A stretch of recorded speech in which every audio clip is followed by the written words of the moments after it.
It's a middleweight title fight in Toronto. Dan Tom here with MMA Junkie to help you break down the main event for UFC 297 between Sean Strickland and Dricus Du Plessis.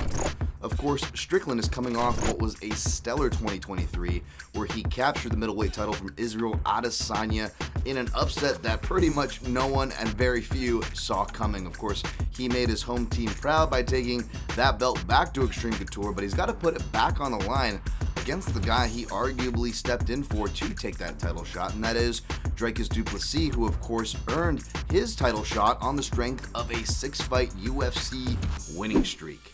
At the time of this video, the odds makers and the public are siding with Strickland, albeit slightly in the neighborhood of -138, with the comeback on your slight underdog, Du Plessis, at +108.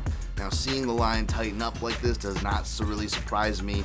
You have two excellent competitors. This is a kind of a classic middleweight matchup, We're so used to, aside from the, Chris Weidman reign, there was the Anderson Silva and the Adesanya reign that have really highlighted this division. It feels like we're almost going back to the Evan Tanner, Rich Franklin days, but both these guys are very well-rounded. Du Plessis, I think, is very dangerous. I can see why money's coming in on him. He is not a guy, even if you pick against him, you don't really want to make a habit of betting against. He will make you pay.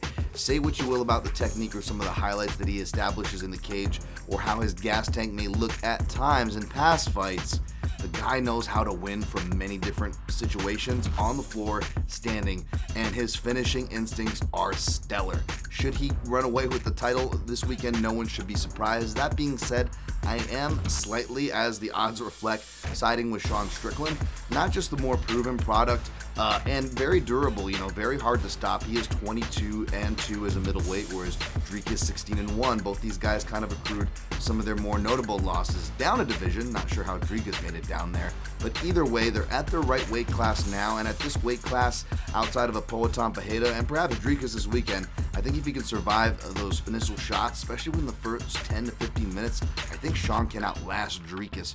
For more details on both fighters' games, as well as the round method and all that sorts of jazz, check out my in-depth breakdown at MMAJunkie.com, where you can find results this weekend.